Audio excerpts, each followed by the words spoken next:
بسم الله الرحمن الرحيم الحمد لله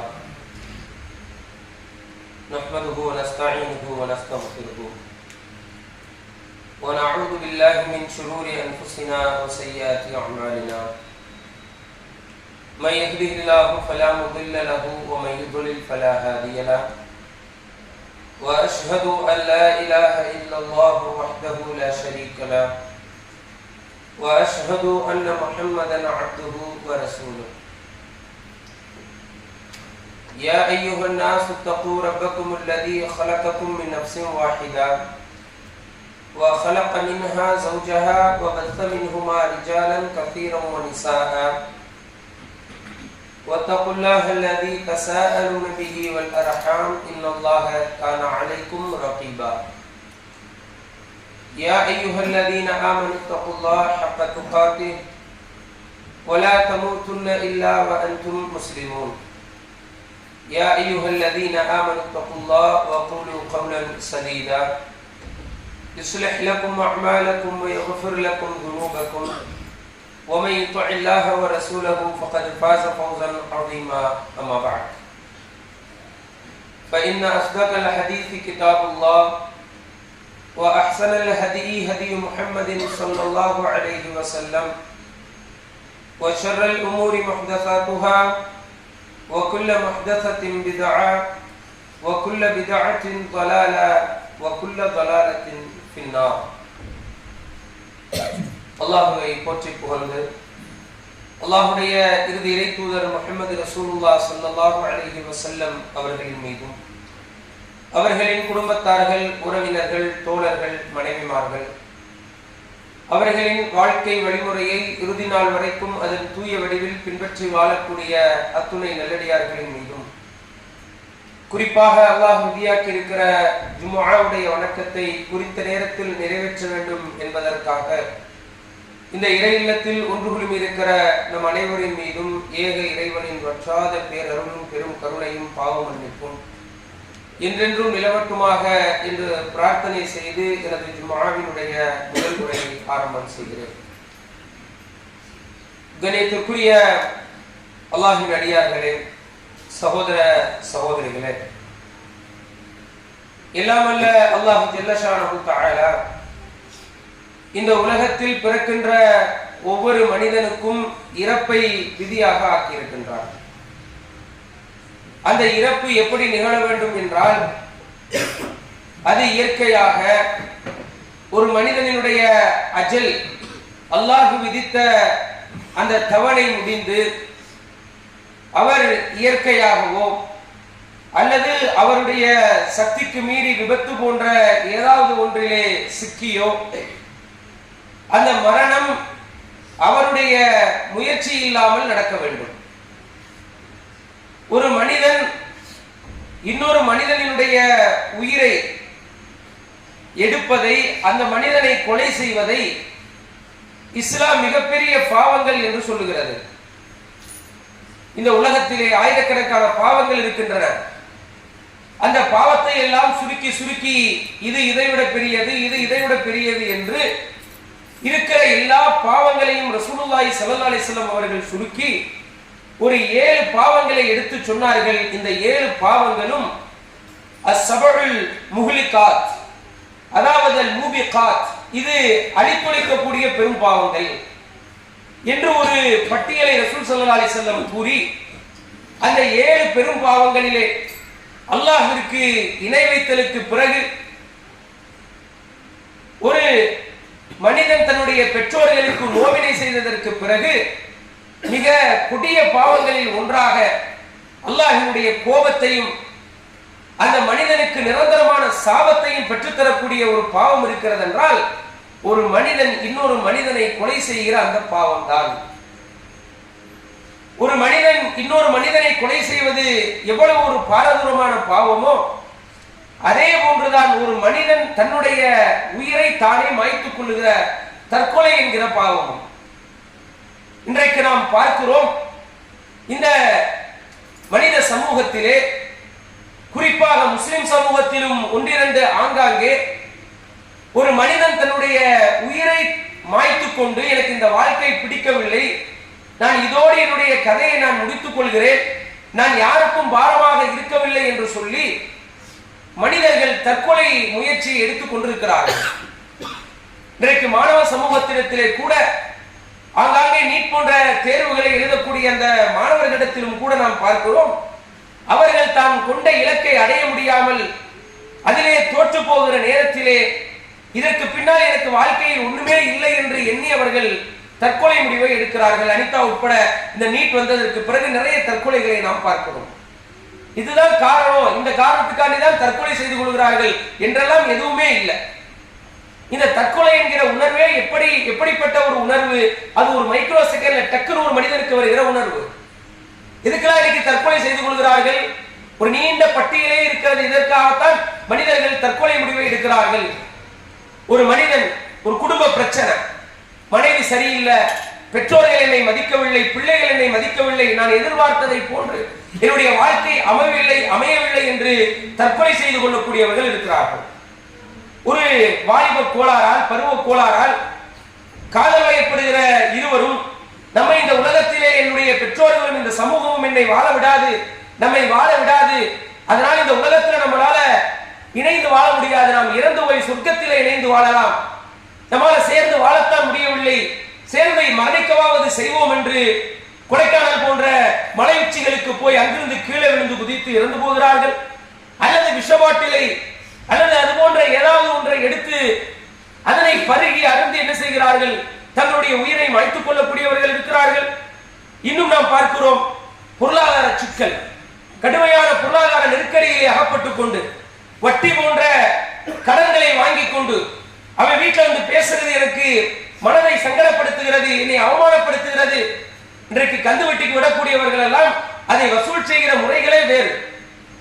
ஒரு வீட்டை திறந்து கொண்டு ஹாலிலே அவர்கள் தங்களுடைய ஆடைகளை அவிழ்த்து, நீ எனக்கு கடன் தரலனா நான் இப்படிதான் நடப்பேன், என் வட்டியை தரனா இப்படிதான் நடப்பேன் என்று நடுவீட்டிலே மலம் கழித்து வீட்டில் இருக்கிற பெண்களை எல்லாம் அவமானப்படுத்துகிற நேரத்திலே இந்த தொல்லையை என்னால் தாங்க முடியவில்லை, இந்த அவமானத்தை என்னால் சகிக்க முடியவில்லை என்று தற்கொலை செய்து கொள்ளக்கூடியவர்கள் இருக்கிறார்கள். ஒரு கடும் நோயிலே ஒருவர் அகப்படுகிறார், நிறைய வைத்தியம் பார்த்துட்டார், எந்த வைத்தியத்திற்கும் அந்த நோய் சரியாகவில்லை, இந்த வலியை என்னால் பொறுத்துக் கொள்ள முடியவில்லையே என்று அதற்காக தற்கொலை செய்து கொள்ளக்கூடியவர்கள் இருக்கிறார்கள். தாம் கொண்ட இலக்கை அடைய முடியாமல் அதில் தோற்று போகக்கூடியவர்கள் தங்களுடைய உயிரை மாய்த்துக் கொள்கிறார்கள்.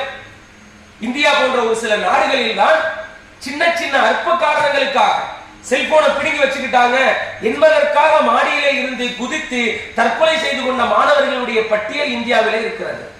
இன்னும் சொல்லிக்கொண்டே போகலாம். சுருங்க சொல்வதாக இருந்தால், ஒரு வரியிலே சொல்வதாக இருந்தால், ஒரு மனிதன் அவனுடைய வாழ்க்கையிலே அவனுடைய மனதிற்கு பிடிக்காத, அவனுடைய மனதிற்கு விரும்பாத ஏதாவது ஒரு நிகழ்வு நடக்கிற நேரத்திலே அந்த பிரச்சனையை அவனால் தாங்கிக் கொள்ள முடியாமல், அதனை சகித்துக் கொள்ள முடியாமல், அதனை உள்வாங்கிக் கொள்ள முடியாமல், இதற்கு பின்னால் என்னால் தாங்க முடியவில்லை, நான் யாருக்கும் பாரமாக கஷ்டமாக இருக்க விரும்பவில்லை என்று சொல்லி தான் இதோடு என்னுடைய வாழ்க்கையை நான் முடித்துக் கொள்கிறேன் என்று தன்னுடைய மனதிற்கு பிடிக்காத ஒன்று தொடர்ந்து நடக்கிற பொழுது ஒரு மனிதன் விரக்தியினுடைய உச்சியை அடைந்து தன்னுடைய உயிரை மாய்த்துக் கொள்கிறார். அன்பார்ந்த சகோதரர்களே, இன்றைக்கு இந்த தற்கொலைக்கு என்ன பெரிய அறிவியலாளர்கள், உளவியலாளர்கள் எல்லாம் சொல்லுகிற தீர்வு என்ன? தற்கொலையை தடுக்கணும், அதெல்லாம் கொஞ்சம் அவாய்ட் பண்ணணும் என்று சொன்னால் இன்றைக்கு நிறைய கவுன்சிலிங் கொடுக்கணும். கவுன்சிலிங் கொடுக்க என்ன நடக்கும்னா தற்கொலை எண்ணம் குறையும். இன்றைக்கு நீட் போன்ற நிறைய தேர்வுகளின் பொழுது மாணவர்கள் தற்கொலை செய்கிற நேரத்தில் எல்லாம் என்ன செஞ்சாங்கன்னா, அவங்க பள்ளிக்கூடங்களிலே நிறைய அந்த உளவியலாளர்களை வைத்து மாணவர்களுக்கு கவுன்சிலிங் கொடுத்தாங்க. உண்மையிலேயே கவுன்சிலிங் எப்பொழுது பயனளிக்கும் என்று சொன்னால், ஒரு மனிதன் என்ன செய்யறாங்க, ஹேங் பண்ணிட்டான், கீழே விழுந்துட்டான், தப்பிச்சிட்டான், அதுல ஒரு விஷத்தை சாப்பிடுறான், தப்பிச்சிட்டான்.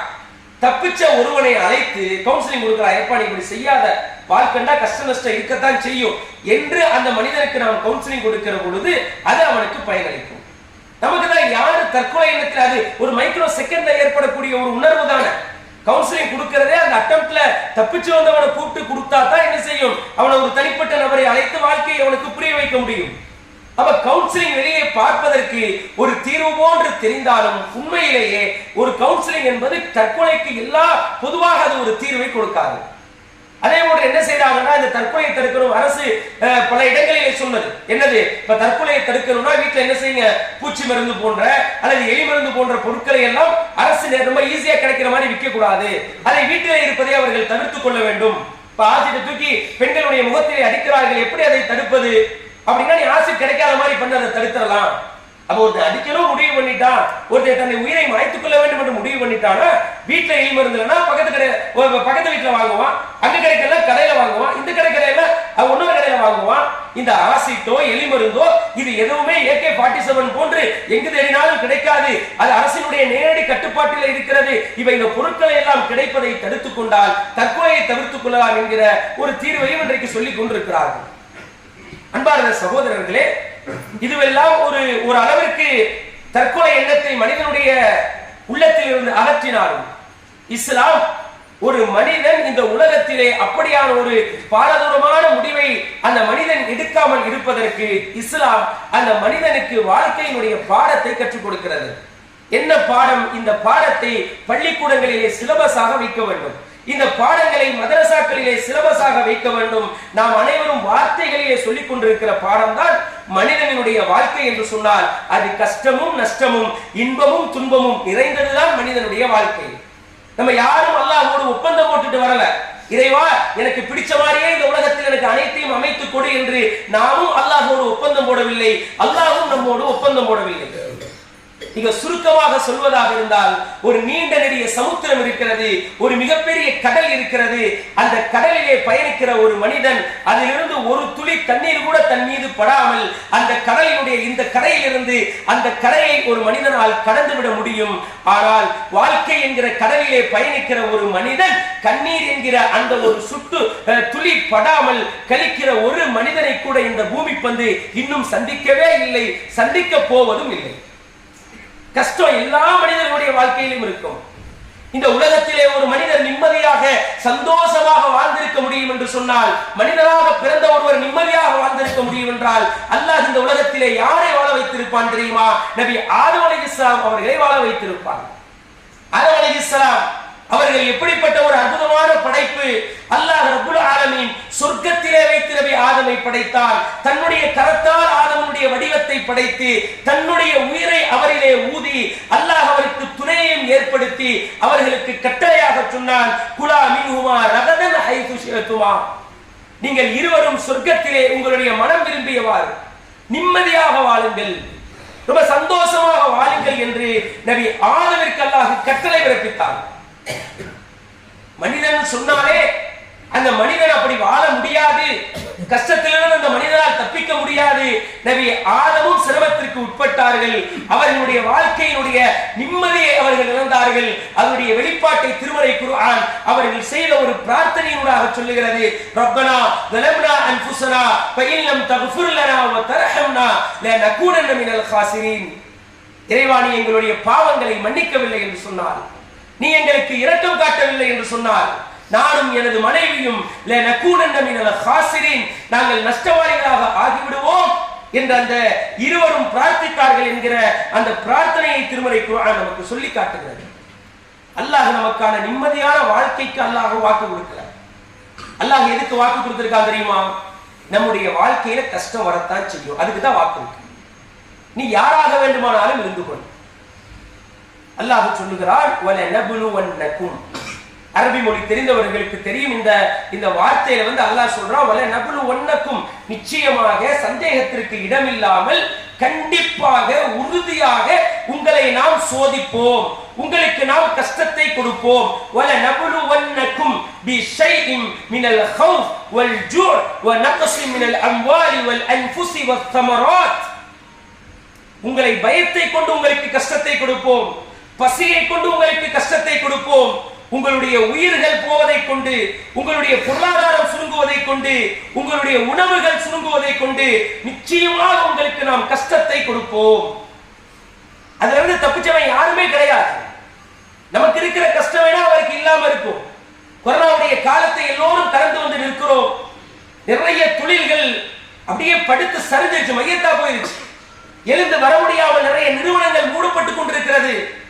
கொரோனால நம்ம எல்லாம் கவுத்து இந்த கொரோனா வந்தது, ஜிஎஸ்டில தப்பிச்சிட்டோம், டிமானிஸ்ட்ரேஷன்ல தப்பிச்சிட்டோம், எல்லாத்துலயும் தப்பிச்சு கொரோனால சிக்கிட்டோமே, என்னுடைய வியாபாரம் எல்லாம் போச்சே, என்னால் நாணயமாக நடக்க முடியவில்லையே, கவலைப்பட்டுக் கொண்டிருக்கிறோம்.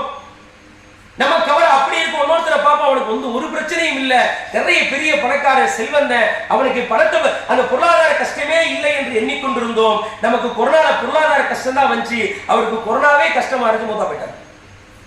ஒரு பெரிய செல்வந்தரை இருக்கிறா, என்னங்க பிரச்சனை இருக்க போது வாழ்க்கையில, இவரெல்லாம் என்னங்க கஷ்டப்பட போறாரு பாரு, ஏன் நிலைமை தான் இப்படி இருக்கு, வாடகை வீட்டுல இருக்கிற சரியாக இன்கிரிமெண்ட் கிடைக்க மாட்டேங்குது, எதுவும் கிடைக்க மாட்டேங்குது, ஏன் நிலைமை இப்படி போயிருச்சு.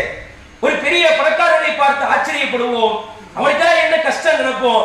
அவன் ஒரு கஷ்டத்திலே உணர்ந்து கொண்டிருப்பான். ஒத்த மயனை பெத்து வச்சிருக்க, அந்த மயனை சொல்லி கேட்க மாட்டேங்கிறான், ஊதாரியா திரிகிறான், வேலைக்கு ஒழுங்கா போக மாட்டேங்கிறான், கடைக்கு ஒழுங்கா வரமாட்டேங்கிறான், தொழில ஒழுங்கா வரமாட்டேங்கிறான். நான் சேர்த்து வைத்த சொத்துக்களை எல்லாம் அவன் சாப்பிட்டு சாப்பிட்டு என்னுடைய 25 ஆண்டு உழைப்புகளை, நான் என்னுடைய வேர்வைகளை ரத்தமாக சிந்தி நான் சேர்த்து வைத்த சொத்துக்களை எல்லாம் அவன் உட்கார்ந்து அழித்து ஊதாரியாக செலவு செய்கிறானே என்று நமக்கு பொருளாதார பிரச்சனை என்றால் அவருக்கு பெற்றெடுத்த பிள்ளையே பிரச்சனை. இக்கரைக்கு அக்கறை பச்சை. ஆனால் கண்டிப்பாக எல்லோருக்கும் அந்த ஒரு கஷ்டம் இருந்து கொண்டே இருக்கும். அதிலிருந்து நீங்கியவர்கள் என்று யாருமே இல்லை.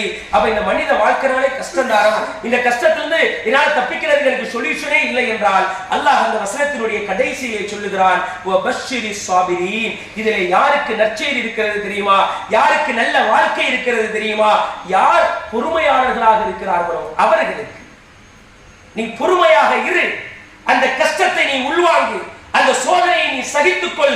அல்லாஹ் நீ மரம் விரும்புகிற ஒரு மிகப்பெரிய பரிசை அல்லாஹ் உங்களுக்கு விரைவிலே தருவான். அது இந்த உலகத்திலும் கிடைக்கும், நாளை மறுமையிலும் கிடைக்கும். ஒரு மனிதனுக்கு ஒரு கஷ்டத்திற்கு பிறகு ஒரு இன்பம் இருக்கிறது என்று சொன்னால் அந்த மனிதனால் நிச்சயமாக சந்தோஷமாக இருக்க முடியும். அதை நாம் உணர்ந்தால் கொஞ்சம் யோசித்து பாருங்கள். இந்த உலகத்தில் இருக்கிற வழிகளிலேயே மிக கஷ்டமான, மிக தாங்க முடியாத ஒரு வழி இருக்கிறது என்று சொன்னார். அது ஒரு குழந்தையை, ஒரு தாய் ஒரு குழந்தையை பெற்றெடுக்கிற அந்த வழிதான். அதனாலதான் அல்லாஹ் என்ன சொல்லுகிறான், ஒரு தாய் குழந்தையை பெற்றெடுப்பது ஒரு சாதாரண காரியம் அல்ல, ஒரு சாதாரண விஷயம் அல்ல என்பதற்காகத்தான். சாதாரண விஷயம் இல்லைனா இறைவனினுடைய நேரடி பராமரிப்பிலே இருக்கக்கூடியவர்களாலேயே அதை தாங்க முடியாது. இந்த உலகத்திலே அதிசயமான குழந்தையை பெற்றெடுக்க காத்திருக்கிற மரியம் அலைஹிஸ்ஸலாம் தன்னுடைய குழந்தையை ஈசாவை பெற்றெடுக்கிற பொழுது சொன்னார்கள், அந்த வலியை பொறுக்க முடியாமல் சொன்னார்கள், இறைவனினுடைய நேரடி உதவியை பெற்றுக் கொண்டிருந்தவர்கள் சொன்னார்கள், இதற்கு முன்னாலேயே நான் மரணித்து மூத்தாக போயிருக்க கூடாதா, இந்த வலியை என்னால் தாங்க முடியவில்லை என்று குர்ஆன் பதிவு செய்கிறது. அந்த தாய் படுகிற கஷ்டத்தை, அதற்காக தந்தை படுகிற உழைப்பை, இதையெல்லாம் பார்த்துவிட்டு தான் அல்லாஹ் சொல்லுகிறான், நாம் மனிதர்களுக்கு உபதேசம் செய்தோம். அவர் முஸ்லிமா இருக்கட்டும், முஸ்லிம் அல்லாதவராக இருக்கட்டும், அல்லது கடவுள் நம்பிக்கை அல்லாதவராக இருக்கட்டும், நாம் மனிதர்களுக்கு நாம் உபதேசம் செய்கிறோம். அவர்களுடைய பெற்றோர்களிடத்திலே அவர் நல்ல முறையிலே நடக்கட்டும். அல்லாஹ் தாயையும் தந்தையும் சேர்த்து சொல்லிட்டு அதிலே ஸ்பெஷலாக யார் இதிலே அதிக தியாகத்திற்குரியவர்கள் அல்லாஹ் பேசுகிறான். அடுத்ததாக அவனுடைய தாய் அவனை சிரமத்தோடு சுமந்தால், அவனை சிரமத்தோடே பெற்றெடுத்தால். அல்லாஹ் சொல்லுகிறான், குழந்தையை சுமந்ததும் அதற்கு பால் கொடுத்து பால் குடி மறக்கடித்ததும் இது மொத்தமும் சேர்த்து 30 மாதங்கள் என்று அல்லாஹ் ரப்பல் ஆலமீன் பதிவு செய்கிறார். நம்ம குழந்தையை பெற்றெடுக்கிறது சிம்பிளா அது ஒரு 10 மாச கஷ்டம் என்று சொல்லுவோம். ஆனால் திருமறை குர்ஆன் சொல்லுகிறது 10 மாத கஷ்டம் அல்ல, 10 மாத சிரமம் அல்ல, அது 30 மாத சிரமம் என்று சொல்லுகிறது. குழந்தை வயித்துல உருவாயிருச்சுண்டா அந்த தாய் எவ்வளவு சிரமப்படுறா தெரியுமா? அவங்களுக்கு ஒரு மசக்கை உணர்வு வரும். எதுவுமே பிடிக்காதவர்களுக்கு, சில பேருக்கு பார்த்தா தாளிக்கிற சத்தம் பிடிக்காது, சில பேருக்கு முலாப்பொடி வாசம் பிடிக்காது, சில பேருக்கு மல்லிப்பொடி வாசம் பிடிக்காது, சில பேருக்கு தயிர் வாசம் பிடிக்காது, சில பேருக்கு சோறு பிடிச்ச அந்த வடிச்சங்கஞ்சி அதனுடைய வாசம் பிடிக்காது, சில பேருக்கு சாப்பிடுற சத்தத்தை கேட்டா பிடிக்காது. ஒவ்வொரு ஆளுக்கு ஒவ்வொரு மாதிரியான ஒரு அயர்வு இருக்கும். சரி, குழந்தையை பெத்தெடுத்துட்டாங்க. குழந்தையை பெத்தெடுக்கிற பொழுது இன்றைக்கு நீங்களும் நானும் இங்க இருக்கிற நிறைய ஆண்கள் அமர்ந்திருக்கிறோம். நம்மள்ட்ட யாராவது ஒரு சாப்பிடுகிற நேரத்திலே நம்மள்ட்ட டாய்லெட் போறதை பத்தி ஆயிரம் நம்மள்ட்ட சொன்னாருன்னா, சாப்பிட்டு இருக்க நேரத்துல நமக்கு சாப்பாடே உள்ள இறங்காது. இந்த நேரத்துல எதை வந்து பேசிக்கிட்டு இருக்கிற? சரி, நம்ம ஒரு ட்ரெயின்ல போறோம், நல்ல சுட சுட பிரியாணி வாங்கிட்டு ஏறியாச்சு, டிக்கெட் கிடைக்கல, அன்றிசோல ஏறிட்டோம், அன்றிசோவும் ஃபுல்லா இருக்குது, கக்கூசு கிட்ட தான் இடம் கிடைக்குது, வெளியில சுட சுட கமகமான இருக்கிற பிரியாணி தான். அந்த வாசத்தோட நம்மளால சாப்பிட முடியுமா? முடியவே முடியாது. சரி, பொறுமையை இறங்கி ஏதாவது ஒரு பிளாட்ஃபார்ம்ல உட்கார்ந்து கூட என்ன செய்யும், ஏதாவது ஒரு ஸ்டேஷன்ல வண்டி நிக்கெட்டு இறங்கி சாப்பிட்டுக்கலாம்னு சொல்லி பசியை கூட நாம் பொறுத்துக் கொள்வோம். ஒரு தாயை பாருங்க, அதுக்கு முன்னாடி வரைக்கும் அந்த தாய் எப்படி இருந்திருப்பா அப்படின்னு கேட்டா, அவ வந்து ரொம்ப சுத்தபத்தமான ஆள், ஒரு பெண் அப்படித்தான் இருப்பாள். வளர்ந்து வருகிற இன்றைக்கு இருக்கிற மாடர்ன் ஏஜில் வளர்கிற பெண்கள் எல்லாம் ரொம்ப பெர்ஃபெக்டாக, ரொம்ப ஹைஜீனிக்காக வளர்கிற பெண்கள். குழந்தையை பெற்றெடுத்துட்டாங்க, ஒரு 3 மாசம் 4 மாசம் 5 மாசம் 6 மாசம் வீட்டுல விருந்து, வீட்டுல உட்கார்ந்து நடுகால சாப்பிட்டுக்கிட்டு இருக்கிறாங்க குடும்பத்தோட. சாப்பிட்டு கொண்டிருக்கிற நேரத்திலே அந்த குழந்தை என்ன செய்யும் அப்படின்னு கேட்டா, அப்படியே தாய் கருகிலே வந்து அந்த இடத்துல பாயிருப்போம். சாய் சாப்பிட்டு இருப்பா பிரியாணி, சாப்பிட்டு இருக்கிற நேரத்துல அந்த தாய் சிரித்து கொண்டு சொல்லுவாங்க, கையை நான் தட்டுல கை வச்சுட்டாலே உனக்கு வந்துருவா, டாய்லெட் வந்துருவா, ஆய் வந்துருவா அப்படின்னு சொல்லிட்டு என்ன செய்வார்கள் என்றால், அந்த தட்டை ஓரமா வச்சுட்டு நான் போய் கையை கழுவிட்டு அந்த குழந்தையை தூக்கி அந்த குழந்தையை சுத்தம் படுத்தி அதுக்கு பவுடரை போட்டு பேம்பஸ், நீ திரும்ப பாத்ரூம் சொல்லி பேம்பஸை மாட்டி விட்டு திரும்ப அதுக்கு ட்ரெஸ் எல்லாம் போட்டுட்டு வந்து அந்த தாய் அந்த தட்டை எடுத்து என்ன செய்வா, மீண்டும் சாப்பிடுவா. நம்ம முன்னாடி ஒருத்தன் அந்த நேரத்துல வேற யாராச்சும் அப்படியே எந்திரிச்சு ஓடிடுவான், தெரிச்சிருவான், என்ன ஐயோ ஸ்மெல் அடிக்குது அது அடிக்குது ஓடிடுவான். ஆனா அந்த தாய் அப்படி நினைச்சாலும் என்ன செய்ய முடியாது, அந்த 2 ஆண்டு காலமும் அந்த 24 மாதமும் சாப்பிடவே முடியாது பால் ஊட்டுகிற அந்த காலங்களிலே. இது ஒரு மிகப்பெரிய அதிசயம். ஒரு தாய் ஒரு குழந்தையை பெற்றெடுத்து அந்த குழந்தைக்கு பால்குறி மடக்கரிப்பது ஒரு அதிசயம். அப்படியான அதிசயத்தை நமக்கு அது அதிசயம் தெரியல. வேற வெளியில இருக்கிற வானம் இருக்கிறது, வானம் வந்து ஒரு மிகப்பெரிய அதிசயம் தானே. அல்லாஹ் வானத்தை பார்த்து சொல்லுகிறார், நீங்கள் வானத்தை பாருங்கள் என்று சொல்லிட்டு அல்லாஹ் அகைன் சொல்லுகிறார், சும்மர்ஜில் பஸர், அகைன் நீ வானத்தை பாரு. நீ வானத்தை பார்த்தா அதனுடைய அதிசயத்திலே அதனுடைய நேர்த்தியிலே அல்லாஹ்வுடைய அந்த படைப்பை பார்த்து நீ மிரண்டு போய் அதனுடைய அந்த நேர்த்தியிலே நீ பணிந்து போய் உன்னுடைய பார்வை திரும்பும். என் கலிபுல் பஸரு இலைக்க ஃபாசியம் வஹுவ ஹஸீர், அது இழிவடைந்து நஷ்டமடைந்து உன்னுடைய பார்வை திரும்பும் என்று அல்லாஹ் சொல்லுகிறார். தூள் இல்லாமல் அல்லாஹ்வால் படைக்கப்பட்ட இந்த வானம் மிகப்பெரிய அதிசயம். அது நமக்கு அதிசயமாகவே தெரிவதில்லை. வீட்டில இருந்து வெளியில வர்றப்ப வானம் தெரியுது, எங்க போனாலும் வானம் தெரியறதுனால அதனுடைய அதிசயத்தை நாம் உணரவில்லை. அப்பப்ப நமக்கு தெரிய அதிசயமாக எப்ப தெரியும், பிளைட்ல போறப்ப அங்கே உட்கார்ந்து வானத்தை பார்த்தா மேக கூட்டங்களோடு பார்க்கிற பொழுது அப்படியே மெய்சிலிர்த்து போகும். ஒரு கஷ்டமான காலத்திலே வாழ்க்கைனா என்னன்னு நம்ம யோசிச்சுட்டு அப்படியே மொட்டை மாடியில கால் மேல கால் போட்டு கட்டளையிலே அந்த இயற்கை காற்றில் வாங்கி கொண்டு வானத்தினுடைய நட்சத்திரத்தோடு பார்க்கிற பொழுது ஆஹா வானம் இவ்வளவு பெரிய படைப்பு என்று யோசிப்போம். தினமும் யோசிக்கிறோமா? யோசிக்கிறது இல்லை. எப்படி அந்த அதிசயம் நம்மோடு தொடர்ந்து பயணிப்பதால் அது அதிசயமாக தெரியவில்லை. ஊருக்கு ஊர் தாஜ்மஹால் இருந்தா அது சாதாரண கட்டணம். தாஜ்மஹால் அங்க மட்டும் இருக்கிறதுனால அது எல்லோரும் போய் கண்டிப்பாக பார்த்தால்தான் தெரிய வேண்டியிருப்பதால் அது அதிசயமாக தெரிகிறது. நம்ம வீட்டுல குழந்தையை பெற்றெடுக்கிறாங்க, நம்ம மனைவி பெற்றெடுக்கிறார்கள், நம்முடைய சகோதரிகள் பெற்றெடுக்கிறார்கள், பக்கத்து வீட்டுக்காரன் பெற்றெடுக்கிறார், ஊருக்குள்ள பெற்றெடுக்கிறனால குழந்தையை பெற்றெடுக்கிற அதிசயம் நமக்கு அதிசயமாகவே தெரியவில்லை. அந்த அதிசயத்தை நிகழ்த்தி கொண்டிருக்கிற அந்த தாய்மார்கள் அந்த குழந்தையை வளர்க்கிற காலத்துல அவ்வளோ சிரமப்படுறாங்க, அந்த குழந்தையை சுமக்கிற காலத்துல அவ்வளோ சிரமப்படுறாங்க. இன்றைக்காவது ஒரு தாய் சொல்லி காட்டி இருப்பாளா, நான் உன்னை பெத்தெடுக்கிற நேரத்துல நடக்க முடியல, நிக்க முடியல, உட்கார முடியல, சரியா சாப்பிட முடியல, என்றைக்காவது யாருக்காவது அந்த அனுபவம் இருக்கிறதா தாய் சொன்னார்கள் என்று? அப்படியே சகிச்சுக்க. எப்ப அந்த தாய் கஷ்டப்படுவாள், இந்த கஷ்டத்தை வெளியில சொல்ல மாட்டா. கஷ்டம் தருகிற இந்த குழந்தைக்கு ஏதாவது ஒன்று நிகழ்ந்து விட்டால் அந்த தாய் கஷ்டப்படுவாள். என் குழந்தைக்கு சளி பிடிச்சிருச்சு, காய்ச்சல் வந்துருச்சு, ஏதோ ஒன்று செய்து இந்த பிள்ளைக்கு துடித்து போவாள் அந்த தாய். வாழ்க்கையினுடைய அனைத்து மகிழ்ச்சிகளையும் இழந்து விடுவாள் எப்பொழுது கஷ்டம் தருகிற குழந்தைக்கு ஏதாவது ஒரு கஷ்டம் வந்தால். அதனால அல்லாஹ் என்ன சொல்லுகிறார், நீங்கள் உங்களுடைய பெற்றோர்களிடத்திலே, குறிப்பாக உங்களை பெற்றெடுத்த தாயிடத்திலே நீங்கள் நல்ல முறையிலே நடந்து கொள்ளுங்கள் என்று அல்லாஹ்வுடைய தூதர் நமக்கு கட்டளை பிறப்பிக்கிறார்கள். அப்ப அந்த தாய் இந்த கஷ்டத்தை ஏன் சகிச்சா அப்படின்னு சொன்னா, இந்த குழந்தை எனக்கான கண்குளிர்ச்சியாக, இந்த குழந்தை எனக்கான ஒரு சந்ததியாக, இந்த குழந்தையினுடைய வயோதிக காலங்களில் என்னை பராமரிக்கிற ஒரு குழந்தையாக, நான் மரணித்ததற்கு பின்னால் எனக்காக பிரார்த்தனை செய்கிற ஒரு குழந்தையாக, நான் ஏதாவது கடனை விட்டு சென்றால் அந்த கடனை அடைக்கிற ஒரு குழந்தையாக, ஹஜ் போன்ற வணக்கங்களை நான் விட்டுவிட்டால் அதை நிறைவேற்ற ஒரு குழந்தையாக குழந்தையாக நாளை மறுமையிலே நான் பார்த்து கண்குளிர்ச்சியோடு சந்திக்கிற ஒரு குழந்தையாக இந்த குழந்தை இருக்கும் என்பதால் குழந்தை கொடுக்கிற எல்லா கஷ்டங்களையும் தாய் சகித்துக் கொள்கிறாள். அதே பாடம் தான் மனித வாழ்க்கைக்கு. நம்முடைய வாழ்விலே நடக்கிற எல்லா பிரச்சனைகள், எல்லா கஷ்டங்கள், எல்லா சோதனைகள், எல்லா சிரமங்கள், இதற்கு பின்னால் அல்லாஹ் ரப்பல் ஆலமீன் நமக்கு ஒரு நன்மையை கொடுக்க போகிறார் என்று தெரிந்துவிட்டால் நாமும் சந்தோஷமாக இருக்கும். தமிழிலே சொல்லுவார்கள் அல்லவா, இடுக்கண் வருங்கால் நகுக என்று சொல்லுவார்கள். உனக்கு ஒரு கஷ்டம் வந்தா நீ சிரிச்சிரு. கஷ்டம் வந்தா எப்படா சிரிக்கிறது? கஷ்டம் வந்தா கண்ணிலிருந்து கண்ணீர் அல்லவா வருகிறது, சிரிப்பு வர மறுக்கிறது. உங்களுக்கு சிரிப்பு வரும். எப்படி ஒரு வருட காலம் குழந்தையை சுமக்கிற தாய் குழந்தை பெற்றெடுக்கிற நேரத்திலே ஒரு சிரிப்பு வருகிறதோ, அதே போன்ற சிரிப்பு நமக்கு ஒரு கஷ்டம் வந்துருச்சா, எனக்கு அல்லாஹ் ஏதோ ஒன்றை தயார் செய்து வைத்திருக்கிறார், எனக்கு ஏதோ ஒன்று எனக்கு கிடைக்க போகிறது என்று நாம் உணர்ந்தால் கஷ்டம் வருகிற பொழுது நிச்சயம் நாம் சிரிப்போம். அந்த நம்பிக்கை எப்படி இருக்கணும்?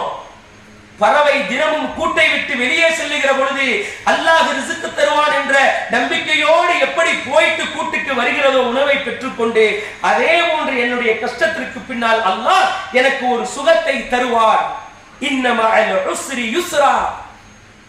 உங்களுடைய ஒரு கஷ்டத்திற்கு பின்னால் நிச்சயமாக ஒரு இலகு இருக்கிறது, லேஸ் இருக்கிறது. சிரிக்கணும்.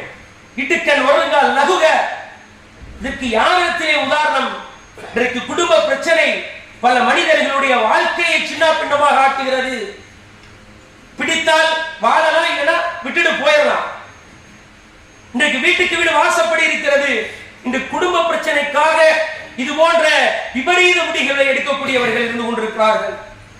யாருடைய வாழ்க்கையில பிரச்சனை இல்லை? அல்லாஹ்வுடைய தூதரின் ஒரு வாழ்க்கை பாருங்கள். சஹீஹுல் புகாரியினுடைய 5191வது இலக்கம். அந்த செய்தி ஆரம்பிக்கிறதே மிக அற்புதமாக ஆரம்பிக்கும். இந்த செய்தியை அறிவிக்கக்கூடியவர்கள் உமர் ரலியல்லாஹு அன்ஹு அவர்கள். குடும்ப பிரச்சனை யாருடைய வாழ்க்கையும் விடாது. ரொம்ப இந்த ஸ்டேட்டஸ்லாம் வந்ததுக்கு பின்னாடி வாழ்க்கையினாலே அவன் ஒரு கற்பனையோட வாழ்றான். இப்படிதான் இருக்கிற கணவன் மனைவினா என்று சொல்லி தன்னுடைய யதார்த்த வாழ்க்கையில் அப்படி எதிர்பார்க்கிறான். அல்லாஹ்வுடைய தூதர் வாழ்க்கையிலே அது இருக்காது. என்னன்னு கேட்டா உமர் இந்த செய்தி அப்படிதான் அறிவிக்கிறாங்க. எப்படி ஆரம்பிக்கிறாங்கன்னா, எனக்கும் என்னுடைய ஒரு தோழருக்கும் இடையில நாங்கள் ஒரு ஒப்பந்தம் போட்டுருந்தோம். என்ன ஒப்பந்தம்? ஒரு நாள் நான் ரசூலாட்ட போவேன், ஒரு நாள் அவர் ரசூலாட்ட போகணும், பாடம் படிச்சுட்டு அவர் போயிட்டு வந்து எனக்கு சொல்லிக் கொடுப்பாரு, நான் போயிட்டு வந்து அவருக்கு சொல்லிக் கொடுப்பேன். அவங்க போகாதனால வியாபாரம் அந்த மாதிரி இடத்துக்கு போயிடுவாங்க. இப்படியே சொல்லிட்டு சொல்றாங்க, நாங்க மக்கால இருந்த காலத்துல வந்து பெண்கள் எல்லாம் எங்கட கட்டுப்பாட்டுல இருந்தாங்க. உண்மையில சொல்றாங்க, எங்கட கட்டுப்பாட்டுல இருந்தாங்க. நாங்க இந்த மதீனாக்கு நாங்க ஹிஜ்ரத் செஞ்சு வந்தோம். இந்த மதீனா பெண்கள் யாரு? அவங்க ஆண்களை அடக்கிடுவாங்க, ஆண்களை தங்களுடைய கட்டுப்பாட்டின் கீழே வச்சிருப்பாங்க. அதை பார்த்து கத்துக்கிட்டு இந்த நம்முடைய முஹாஜிர் பெண்கள் எல்லாம் நம்மளை மீறாங்க. ஒரு நாள் உண்மையில ரொம்ப கடினமான ஆளுதார தன்னுடைய மனைவியை பார்த்து என்ன செய்யறாங்கன்னா, ஒரு சத்தம் போடுறாங்க, என்ன இப்படி நடக்கிற அப்படின்னு சத்தம் போடுறாங்க. அதுக்கு பதிலுக்கு என்ன செய்யறாங்க? மனைவி உமரையான பார்த்து சத்தம் போடுறாங்க. சத்தம் போடுற உமரையான கோவம் வருது, நீங்க பேசுறது பிடிக்கலங்கிறாங்க. என்ன உங்களுக்கு பிடிக்கலங்கிறீங்க? ரசூலுல்லாஹ் பார்த்தா உங்களுடைய மனைவிமார்களே இப்படித்தான் பேசிக்கிட்டு இருக்காங்க. ரசூலுல்லாஹ் அதனால கோவப்பட்டு தங்களுடைய மனைவிமார்கள் விட்டு பேசாம ஒரு இடத்துல இருக்கிறாங்க அப்படிங்கிற மாதிரி ஒரு செய்தி யார் சொல்றாங்க? அவங்களுடைய மனைவி, உமரையான மனைவி சொல்றாங்க. சொன்ன உடனே உமரையானுக்கு பதறி போய் நேரம் எங்க வர்றாங்கன்னா, தன்னுடைய மகள் ஹப்சாட்ட வர்றாங்க. ஏன்னா ஹப்சா வந்து ரசூலுல்லாஹ் மனைவிமார்கள் அவங்களும் ஒரு வந்து சொல்றாங்க, ஹப்சா நான் உங்களுக்கு ஒண்ணு சொல்றேன், என்ன விஷயம் தெரியுமா?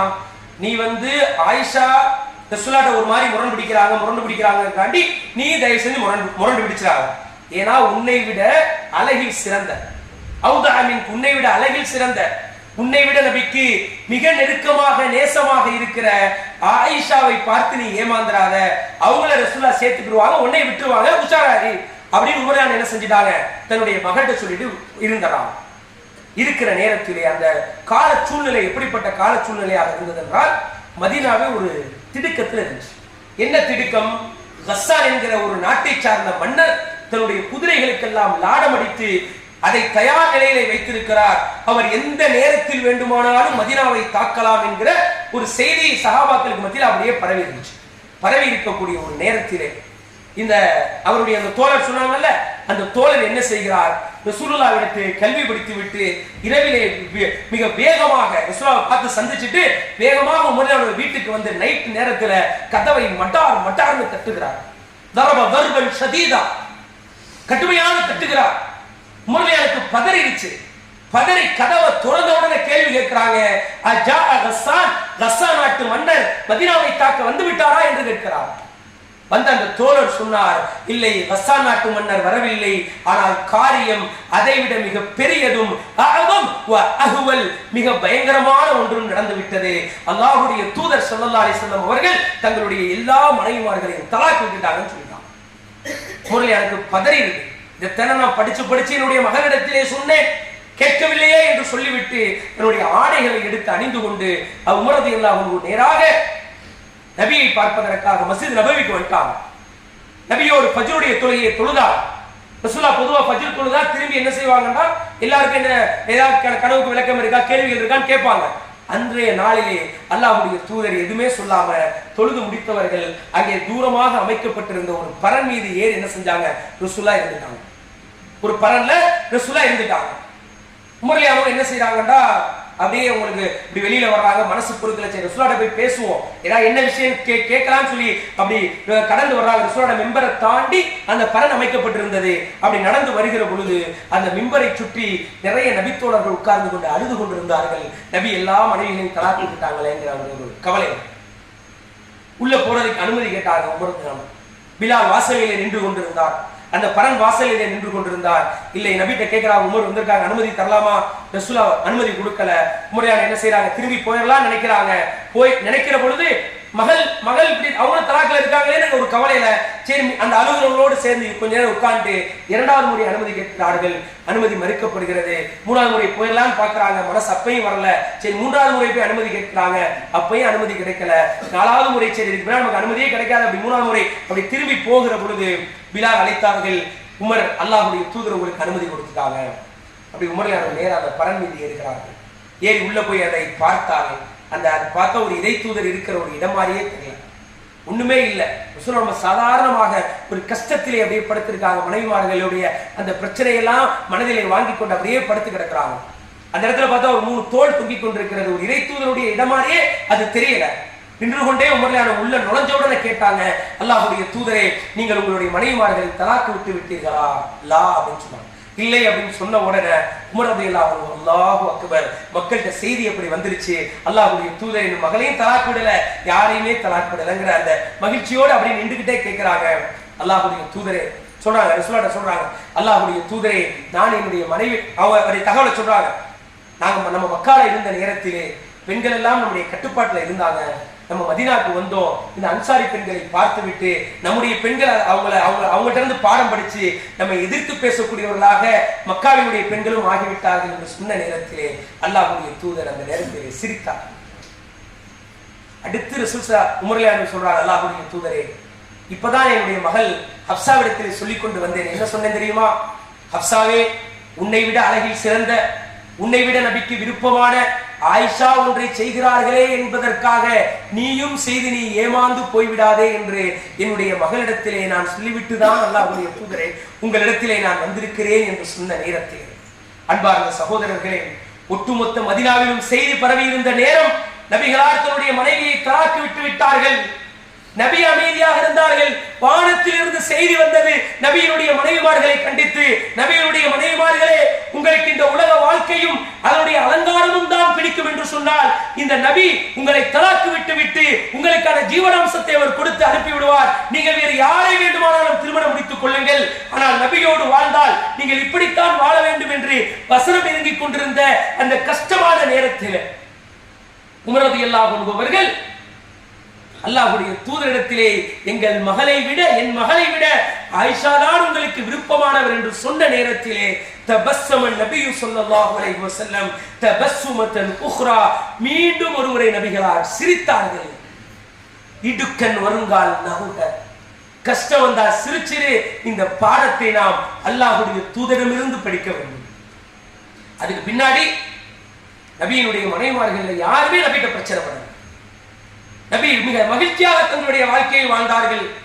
உலகத்திலே எந்த கஷ்டமாக இருந்தாலும் சரி சகோதரர், அது எப்படி எந்த வடிவத்தில் எந்த கஷ்டம் வந்தாலும் சரி, நிச்சயமாக அல்லாஹ் ரப்புல் ஆலமீன் அந்த கஷ்டத்திற்கு பின்னால் நமக்கு ஒரு லேசை வைத்திருக்கிறான், ஒரு இலகுவை வைத்திருக்கிறான். இந்த உலகத்திலே அந்த இலகுவை நாம் பார்க்கவில்லை என்றாலும் நிச்சயமாக மறுமையிலே அதற்கான பரிசும் கூலியும் நமக்கு இருக்கிறது என்கிற உணர்வோடு வாழ்க்கையினுடைய யதார்த்தத்தை புரிந்து கொண்டு நாம் வாழ வேண்டும். வாழ்க்கை என்று சொன்னாலே அது கஷ்ட நஷ்டம் நிறைஞ்சதான் வாழ்க்கை, அதிலிருந்து யாரும் தப்பிக்க முடியாது என்கிற உணர்வை நாம் எடுத்துக்கொண்டு வாழ வேண்டும். மிக மகிழ்ச்சியான இன்பமான வாழ்க்கையை எல்லாம் அல்லாஹ் ரப்பல் ஆலமீன் அனைவருக்கும் தந்தருள்வானாக. அஸ்ஸலாமு அலைக்கும்.